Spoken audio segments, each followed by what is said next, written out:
తెలంగాణ రాష్ట్రంలో వర్షాలు కురవాలని కృష్ణా గోదావరి నదులు కూడా జలకళ సంతరించుకోవాలనే ఉద్దేశంతో తెలంగాణ ప్రభుత్వం వరుణయాగం ప్రారంభం చేపడుతున్న పరిస్థితి ఉంది. మొత్తం కూడా దీనికి సంబంధించి జిఎస్ఎల్ మెడికల్ ఇన్స్టిట్యూషన్స్ మరియు కిమ్యూ ఇంటర్నేషనల్ యూనివర్సిటీ భాగస్వామ్యంతో ఇండియన్ అలైన్డ్ ఎంబీబీఎస్ కోర్స్ అడ్మిషన్లు అందిస్తోంది నియో. రేపు ఉదయం 4 గంటలకు కూడా వర్ణయాగ కార్యక్రమం ప్రారంభం కాబోతుంది.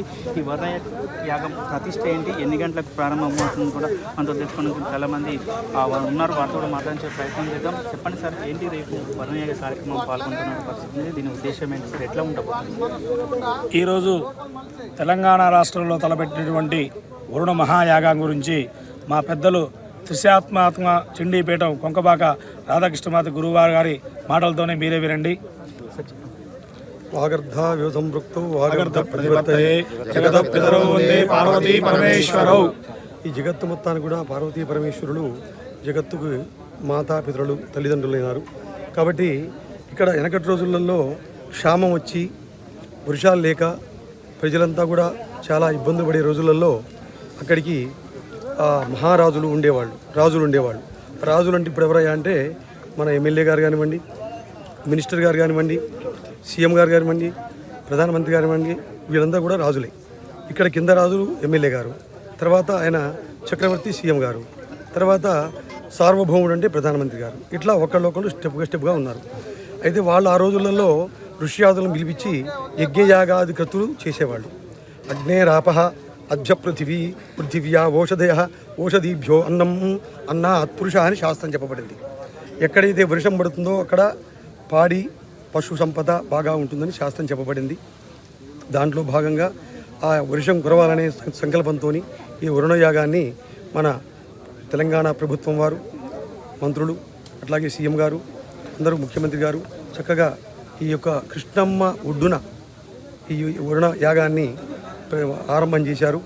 అట్లాగే ఆ రోజుల్లో చేసేటువంటి యజ్ఞాలు యాగాలు చేసేవాళ్ళు ఈ రోజుల్లో చాలా కనుమరుగైపోతున్నాయి. కానీ ఇప్పుడు కూడా ఈ వర్షాలు కురవాలే, సుభిక్షంగా ఉండాలి, దేశం సుభిక్షంగా ఉండాలి, జనులంతా కూడా సుఖశాంతులతో వర్ధిల్లాలి, లోక సంరక్షణార్థం విశ్వ మానవ కళ్యాణం కొరకు జరిగే ఈ మహత్తర యాగంలో ప్రభుత్వ ప్రధానాధికారులు అట్లాగే ప్రజాపాలకులు అందరూ కూడా సమన్వయంగా ఉండి ఇక్కడ ఇంతటి మహత్తర యజ్ఞాన్ని ఆ వరుణదేవుడి యొక్క కృపా కటాక్షాలు కలిగి దేశం సుభిక్షంగా ఉండాలి. కృష్ణా గోదావరి నదాలు నిమిత్తగడ కృష్ణా గోదావరి తుంగభద్ర కావేరి మలాభారణి అనేక నదులు కూడా పొంగి పొరలాలి, అన్నీ సస్యశ్యామలంగా పంటలు పండాలి. జనులంతా కూడా ఆ అమ్మ సృష్టికి మూలం తల్లి, ఆ తల్లి ఆదిపరాశక్తి. ఆ ఆదిపరాశక్తి కూడా ఇక్కడ పూజ చేస్తారు. తర్వాత వరుణదేవుణ్ణి వరుణ జపం చేస్తారు. ఉదయం పూట 4 గంటలకు స్టార్ట్ అవుతుంది కార్యక్రమం అంతా. విఘ్నేశ్వర పూజ, పుణ్యాహవాచనం, దాని తర్వాత ఋత్వికరణం, పంచగవ్య ప్రాశన, కలశస్థాపనలు జరిగిన తర్వాత రుద్ర ఏకాదశి, రుద్రుడికి ఆనందం కలిగేట్టుగా రుద్ర ఏకాదశి అనే ఒక కార్యక్రమాన్ని కూడా మేము మేనేజర్ నుంచి వచ్చాము నిర్వహించడానికి. ఆ కార్యక్రమం మేము చేస్తాం. అది దాని తర్వాత యాదగిరి నుంచి వేద పండితులు, అట్లాగే అన్ని దేవస్థానాల నుంచి కూడా అందరూ వేద పండితులు వచ్చారు.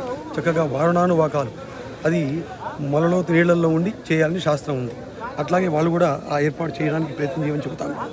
ఆ నీళ్లలో ఉండి ఆ మంత్రాలు చదవాలి, వారుణానువాకాలు, తర్వాత వరుణ జపం జరుగుతుంది. తర్వాత ముందు మనకి ఇల్లు కట్టేటప్పుడు ఎట్లాగైతే ఫౌండేషన్ ఎట్లా ఉంటుందో నవగ్రహాలు ముఖ్యం. ఈ నవగ్రహాల సంచారం బట్టి లోకం సుభిక్షంగా ఉండడానికి ప్రధాన కారకులు నవగ్రహాలు. వాడికి కూడా నవగ్రహ జపం జరుగుతుంది. ఇవన్నీ కార్యక్రమాలు మన యాదగిరి దేవస్థానం నుంచి అక్కడి నుంచి మన ఈఓ గారు, చైర్మన్ గారు, తర్వాత అక్కడ ప్రధాన అధికారులు, అట్లాగే వాళ్ళు నుంచి ముఖ్య అర్చకులు అందరూ వచ్చారు. వారి యొక్క సారథ్యంలో ఈ కార్యక్రమం అంతా కూడా చక్కగా మన తెలంగాణ నుంచి వచ్చినటువంటి అర్చకులు, పండితులు, అనేక దేవాలయాల నుంచి పండితుల చేత జరిగి ఈ రాష్ట్రం, దేశం కూడా సుభిక్షంగా ఉండాలి. జనులంతా కూడా దీర్ఘాయురారోగ్య ఐశ్వర్య విపుల ధనకనక వస్తువాహన పుత్ర పౌత్రాద్య అవిచ్ఛిన్న సంతతి స్థిరలక్ష్మి కీర్తి లాభ యశస్కర సర్వాభీష్టాలు కలిగి జనులంతా కూడా సుఖశాంతులతో వర్ధిల్లాలనే తత్సంకల్పంతో మన తెలంగాణ రాష్ట్ర ప్రభుత్వం వారు నిర్వహించేటువంటి వరుణ యాగానికి అందరూ వచ్చి ఈ యాగంలో పాల్గొని తీర్థప్రసాదాలు స్వీకరించి ధరించవలసిందిగా సవినయంగా సాధారణంగా సమూహంగా అందరినీ ఆహ్వానిస్తున్నారు. సార్, మీరు మేలచెరువు నుంచి వచ్చారని చెప్తున్నారు. ఎంతమంది మీ టీం ఎంతమంది వచ్చారు సార్? గతంలో ఇట్లాంటి వర్ణయాగాలు ఏమైనా చేశారా? ఒకవేళ ఇప్పుడు రేపు ఎన్ని గంటలప్పుడు ప్రారంభం కాబోతుంది? ఎన్ని గంటలకు? మాది త్రిశక్త్యాత్మక చండీపీఠం. నేను ఇప్పటి వరకు త్రూఅవుట్ ఇండియా మొత్తంలో భారతదేశంలో 77 యాగాలు చేశాను. శ్రీలంకలో చేశాను, అస్సాం గౌహటి కామాఖ్యలో చేశాను. తర్వాత మధ్యప్రదేశ్ ఉజ్జయిన్లో చేశాము. మొన్న పోయిన 2025 జ్వాలాముఖి అమ్మవారి దగ్గర సహస్ర చండీ యాగం చేశాము. కాశీలో 3 సార్లు చేశాము సహస్ర చండీ యాగం. తిరుపతి కొండ మీద కూడా చేశాము. ఇట్లా అన్ని చోట్ల గురువయ్యూరులో, కేరళ గురువయ్యూరులో సుదర్శన మహాయాగం చేశాము. ఇట్లా అనేక రకాల రాష్ట్రాల్లో కూడా మా సంకల్పం ఒకటే, లోక కళ్యాణం జరగాలి, దేశం సుభిక్షంగా ఉండాలి, జనులంతా కూడా సుఖశాంతులతో వర్ధిల్లాలని తత్సంకల్పం. అయితే ఇంకొకటి ఏమిటంటే, ఈ కలియుగంలో మానవుడికి షడ్విధ ఈతి బాధలు, 6 రకాల బాధలు ఉన్నాయి.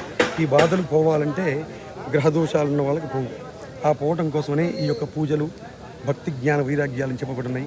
ఇటువంటి యజ్ఞాల్లో పాల్గొనడం కూడా మాకు కూడా చాలా చాలా సంతోషంగా ఉంది.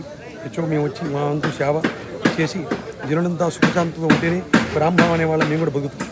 వాళ్ళందరూ సుభిక్షంగా ఉంటే మాకు ₹1 ఇస్తారు. కాబట్టి అందరూ శ్రేయస్సు కోరి చేసేవాడు బ్రాహ్మణుడు కనుక ఇంతమంది 108 మంది బ్రాహ్మణులు పండితులు వచ్చారు. చక్కగా ఈ యజ్ఞాన్ని చక్కగా నిర్వహించి దేశం సుభిక్షంగా ఉండాలి అని చెప్పని సంకల్పంతో వచ్చారు. సార్ మీరు చెప్పండి, మీరు ఎక్కడి నుంచి వచ్చారు? రేపు వర్ణయాగంలో మీరు పాల్గొంటున్నారు, ఎట్లా అనిపిస్తుంది సార్? మేము కోదాడ మండలం ఎర్రవరంలో నూతనంగా వేసినటువంటి బాలావగ్రహ లక్ష్మీనరసింహస్వామి దేవాలయం నుంచి ఒక 5గురం రావడం జరిగింది.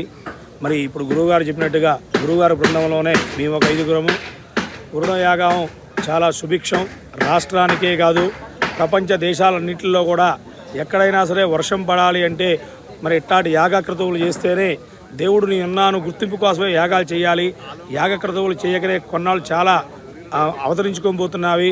మరి ఇలాంటి వరుణయాగము మనకు తెలిసి భవిష్యత్తులో మేము దగ్గర 42 సంవత్సరాలు ఈ తెలంగాణ రాష్ట్రంలో ఈ నాగార్జున ఏరియాలో మొట్టమొదటిగా మన ముఖ్యమంత్రి వర్యులు మంత్రి ఉత్తమ్ కుమార్ రెడ్డి గారి ఆధ్వర్యంలో నడవబోతున్న ఈ వరుణయాగానికి మేమందరం కూడా డబ్బుని ఆశించకుండా వరుణయాగం బాగుండాలి, జనులు బాగుండాలి, రాష్ట్రం బాగుండాలి, పాడి పంటలు పండగాలి, సమృద్ధిగా వర్షాలు కురిసి అందరూ ఆనందోత్సవాలతో ఉండాలని. ఎందుకంటే ముందుగా ముఖ్యంగా 2 నెలల బట్టి కూడా ఎల్లో తుఫాన్ అని చెప్పి జనాల్ని భయభ్రాంతులు చేస్తున్నారు. ఈ వరుణయాగం ముహూర్తం పెట్టిన 3 రోజుల నుంచి కూడా రోజు కొద్ది గొప్ప వర్షం పడుతూనే ఉంది. ఈ వర్షం ఆగకుండా కృషి పంటల్లో బండాలి, చెరువులు నిండాలని చెప్పి ఆకాంక్షతో మేము నిర్వహించబోతూ ఉన్నాం. సార్ మీరు ఎక్కడి నుంచి వచ్చినారంటే సార్ మీరు యాగంలో పాల్గొంటున్నారు? చింతలపాలెం మండలం, సూర్యాపేట జిల్లా, రేవలగ్ర చంద్రబాబు స్వామి దేవస్థానం నుంచి వచ్చాము. మేము రుద్రాభిషేకం చేస్తాం. శివుడికి రుద్రాభిషేకం చేస్తే పరమేశ్వరుడు సంతోషపడి వర్షాలు కురిపిస్తారు. అది పరాశక్తి అమ్మవారు పరమేశ్వరుడు చేదని మంచిగా వర్షాలు పడి, రుద్రుడికి అభిషేకం అంటే ఇష్టం. ఎంత అభిషేకం చేస్తే వర్షం పడుతుంది. మరి అట్లా వర్షం పడి ప్రజలందరూ పాడి పంటలు కలిగి సుఖంగా ఉండాలని కోరుకుంటూ ఈ యాగాన్ని ప్రారంభం చేయబోతుంది. తెల్లవారు 4 గంటలకు రేపు రైట్. మొత్తం కూడా ఇది పురోహితులు చెప్తున్నటువంటి పరిస్థితి కనపడుతుంది. రేపు మార్నింగ్ 4 గంటలకు కూడా వరుణ యాగం కూడా ప్రారంభం చేస్తామని కూడా చెప్తాం. అన్ని రకాల యాగాలు చేస్తాం. సుభిక్షంగా రాష్ట్రం, దేశం సుభిక్షంగా ఉండాలన్న ఉద్దేశంతో కూడా మేము అందరూ కూడా ఇక్కడ నాగార్జున సాగర్ దగ్గరికి వచ్చి ఇక్కడ వరుణ యాగ కార్యక్రమంలో పాల్గొంటున్నాం. ఇలా పాల్గొనడం కూడా మా అదృష్టంగా మేము భావిస్తున్నామని కూడా మీరు చెప్తున్న పరిస్థితి. వీడియో జర్నలిస్ట్ కృష్ణతో అచ్యుత్, RTV, నాగార్జున సాగర్.